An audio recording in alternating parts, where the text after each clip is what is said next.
What's up everyone, Michael here with an impressions review of Plastiland, a simple little puzzle game very inspired by Lemmings. In fact, I would say it like ripped off Lemmings more than anything, but regardless, the Lemmings genre isn't really filled or anything like that, and this does have a little bit of appeal to a certain more casual demographic than the Lemmings fan. Now, if you are a Lemmings hardcore fan, you probably might not like this game, but we'll get into that later in the video. Anyways, this is obviously a mobile port. How do you know? It says tap to continue.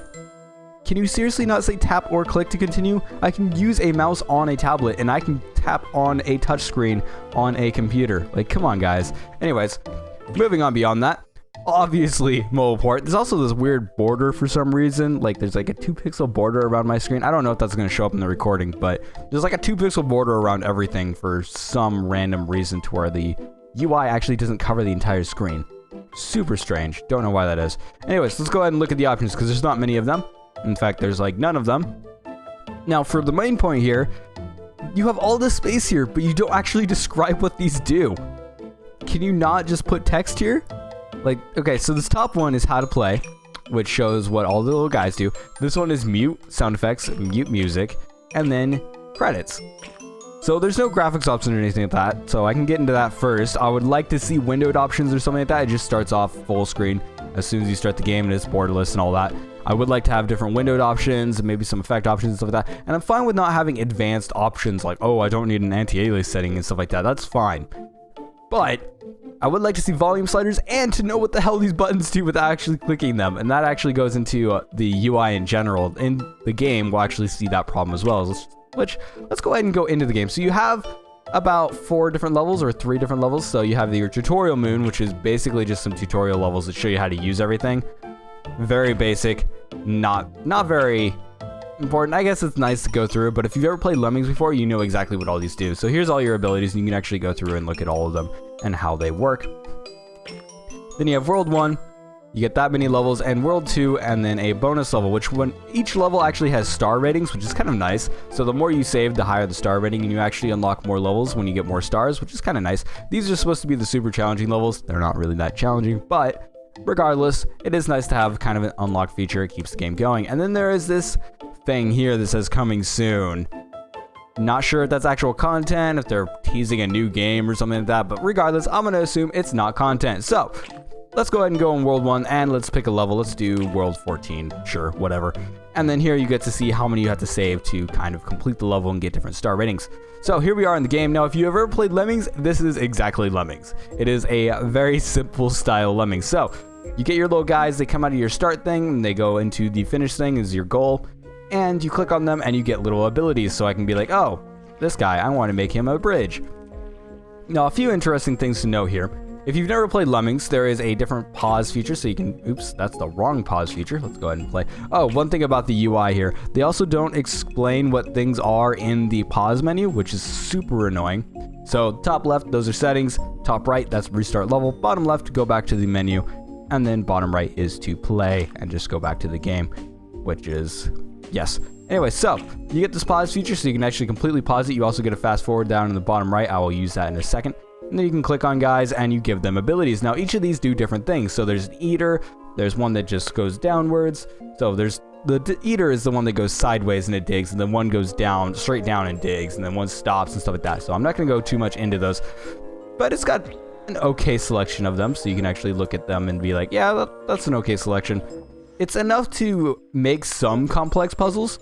I will say I do wish there was more abilities and stuff like that, obviously, because I think that it would add more to the game if there were more, but regardless, not going to complain too much about that because it is trying to be a mobile game, which mostly means it's probably focusing on a more casual kind of audience, which is actually going to be my main complaint of the game because I am a huge Lemmings fan. I played it when I was literally like 3 years old on a computer. I was like, oh, hell yeah, I'm going to play some Lemmings, and I would play Lemmings and I would conquer those levels. I would spend hours on them as a little kid playing Lemmings, and so I've kind of followed that series for a long time. Now, the genre or kind of subgenre that it kind of falls into of, you know, save the people, you give your characters jobs, so you click on them, give them a job, and then they kind of have different effects. You can build bridges, you know, you can stop them so the other ones don't roll off edges and things like that, and it's got this interesting, clicking fast forward, and so it's always got this kind of interesting ideas to those games, but this one is a very, very basic in the way it's kind of done. Now, aesthetically, I'm going to talk about some positive stuff before we get into the real negative stuff. Aesthetically, it looks kind of nice. I like the Play-Doh's art style. I think that they did it well. I think. It's nothing, you know, mind-boggling, and some of the animations are kind of jaggy, as in the crawler, which I don't think I can use a crawler here. Here, let's just set up something so I can use a crawler real quick. Now, there are some animations that are kind of bogged a little bit. Oops. Oh, shit. And if they fall too far, I've tried to click it. The clicking is very unresponsive when you're in fast forward, so I recommend not using fast forward to click on things. I'm going to go ahead and restart because I screwed that up. Now, when it is in fast forward, you actually have to click behind them a little bit, which is a little bit strange. So when you're trying to actually click on things, do not, you know, use fast forward, but you can actually pause and click on them and give them abilities as well, and that when you click play, it'll actually form them. I wish there was an icon or something like that, so when you clicked on them. Also, you can't really tell where, like, things are rolling, especially when you're paused. I don't know if this guy's going left or right. Now, if you click on it, you get this little arrow, but I would like to see that when it is actually, you know, paused. And I would like to see outside of the gates and portals and things like that, what direction they're going to be end up moving. So if they could change, like, the direction of the portal or something like that, I'm going to make a stopper. And then these guys can just fall to their death. But here's one thing that I was talking about the animations. Let's go ahead and get the crawler. Fast forward him a little bit. So some of the animations are kind of weird. I would like to see them do like a spike ball or something like that. I think that would have been more thematic. But regardless, it looks nice. And the sound effects are alright. I will say some of them are lower quality than I would like. And the music is kind of, it's nice at first, but it's kind of annoying after a while. Like, I play this for 2 to 4 hours is how long I normally play one of these types of games for.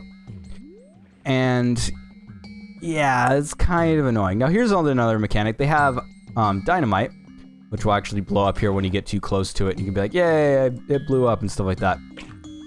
And then they also have portals, which when they go through a portal, and this has the same problems as these, is where it doesn't show what direction they're going to go when they walk into the portal.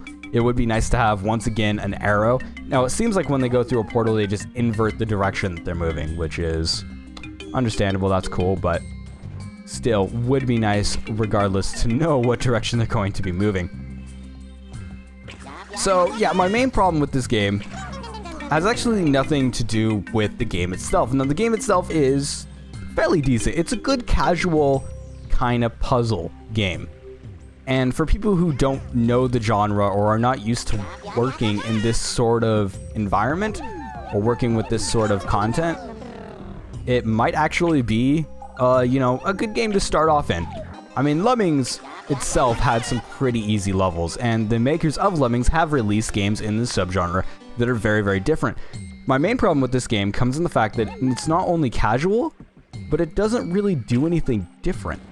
I feel like there's a lot of missed potential here, because the Lemmings genre already, here's some portals so we can show portals, and also the no skill zone, which when things run into that area, they can't use any of the jobs, which is kind of interesting. I'm going to go ahead and restart because I put that in the wrong spot.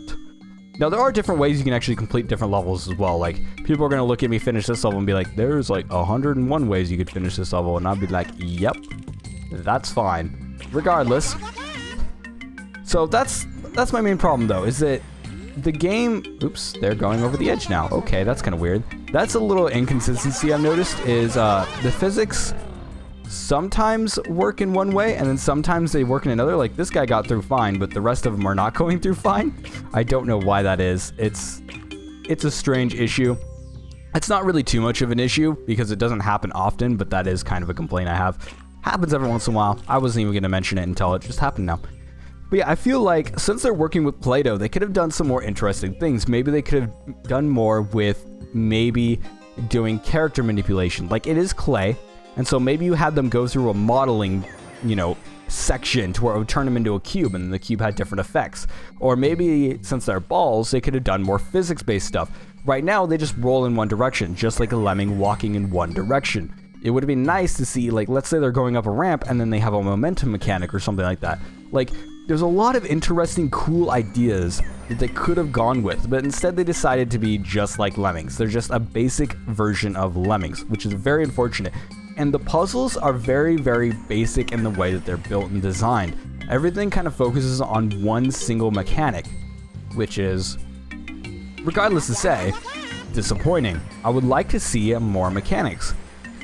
And that's not to say that the game's bad. The game is good for what it is. It may be short. I don't think there's enough content in it to really justify a purchase unless you're looking for this type of game specifically and you want a very, very easy game to kind of get into. Oh, I didn't make it high enough. Whoops. Dang it. Oh, whatever. Oh, I can't make a bomb either. Well, I screwed this one up. Whatever. That's cool. I won't spoil too many puzzles, but regardless, I feel like that is the main problem. And there's not a lot of content either. Like, you can get through all this content in 2.5 hours. Like, if you don't screw around and try to play with it like I did, then yeah, you could actually get through these levels pretty easily. Now, if you're not good at puzzle games, maybe not. Maybe it'll last longer. And maybe you want something for a mobile device. This actually might not be bad on a mobile device. So if you have like a tablet or something like that and you want something to play while you're just chilling somewhere, and then maybe it's something to look at. But I still feel like the genre has evolved in a lot of cases, and a lot of other games have done a lot of different things with the genre. And they did a lot of interesting things, and even some of them have been really casual, but they've made themselves interesting and really unique. This one kind of takes an art style that I've seen before. It takes subpar sound design and puts them together, and it makes a nice looking game, and it does kind of perform well and stuff like that. Like, there's no performance issues or anything like that, and so it's built nicely. The way it works as intended, aside from some clicking issues when fast forward. You know, you have to actually click behind a character instead of on them to actually activate them when you're in fast forward, which is annoying.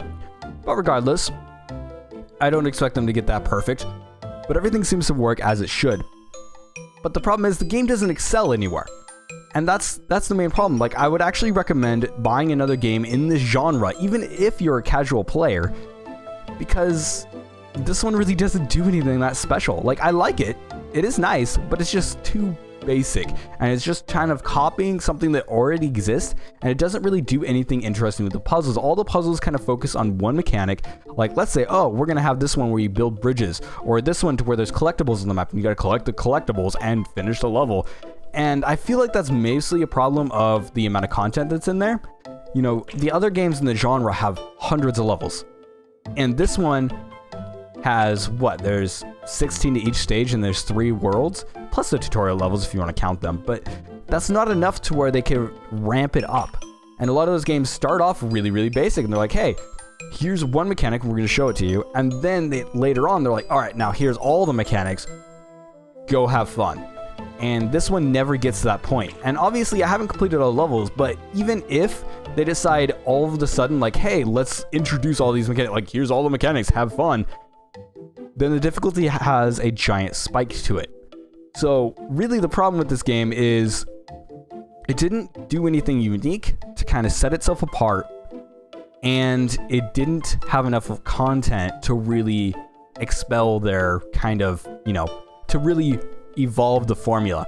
Because the mechanics there can do a lot of things, as we've seen in other games in the genre. You know, you can take these simple mechanics and you can create very complex puzzles that are, you know, only for the masters to complete. The original Lemmings had like 400 levels, and some of them were like near impossible, and they only used like 3 mechanics on them, which is ridiculous. This one has the mechanics, and granted, it's not as many as most of the other games in the genre, but it's still, it's not enough, you know. And I feel like it's also, being a mobile port, kind of is annoying, but I don't really feel like that's the damn future of it. It's just that it's just not there. So anyways, I guess that's gonna be me. As a conclusion, I don't really recommend it too much. Like, maybe on a mobile game, like if you're on a mobile device, then sure, that might be worth it, because you can be like, oh yeah, it's a nice casual experience, and it is fun to play, and it's nice and pleasant and stuff like that. I'd mute the music and the volume and stuff like that, because I think the sound effects are kind of annoying, and the sound quality isn't quite there. The music is nice and charming when you first start it up, but the fact that there's only like 2 or 3 tracks, that's annoying. But anyways, this has been Michael with Plastiland, a simple little puzzle game that is basically a ripoff of Lemmings, a very basic ripoff of Lemmings, which I hate using that word ripoff, but I'm using that for a lack of a better term. I guess it would be like a duplicate, in a sense. Like, it's inspired, as they say, but I feel like it's more inspired and more than inspired. It's more just like, we saw these mechanics and we're like, yeah, we can throw those into a game. But it's a good first attempt. I would like to see them advance on it and maybe, you know, make the game their own. That's the main problem, is the game isn't its own and it doesn't have enough content to really advance far enough to really make it interesting, which is unfortunate. I'd like to see games succeed, and I think that this one is a good contender. Like, it's a good game. It just isn't a unique game. It isn't a great game. It isn't amazing or anything like that, which is... yeah, I'd like to see more games in this subgenre because I really do enjoy it, and obviously I have a bit of nostalgia of it because I played Lemmings when I was so little for so long, over many years, and I played like every game in the genre, which is obviously a thing. I'm not going to name names because I don't do that in reviews. I will name Lemmings because they said that they are a game inspired by Lemmings, so I get rights to do that. Yeah, anyways, make sure to like, comment, and subscribe for more videos like this one, or dislike it if you don't like it, then that's fine. But please tell me in the comments if you decide to dislike it, why you disliked it. That way I know, you know, what to improve and stuff like that. Hopefully my audio quality is fine too. I'm trying different mic positionings with each of these recordings. Hopefully this is the best sounding one. I'm hurting the hell out of my back recording this way, but if it sounds better, it's worth it. Anyways, thank you for watching as always, and I will see you guys in the next video. And I might have to cover more Lemmings games because I think there's a few games in my library I could do, and they are really fun, and I kind of want to play them. Like, that's what this game has done. It's just like, I want to play Lemmings now, and so I might go play Lemmings now. I might open up my PSP and play that one, although that one's a pain to play because the UI sucks. I'll find my PC version again. That's what I'll do. It's somewhere in my archives. Anyways, see you guys.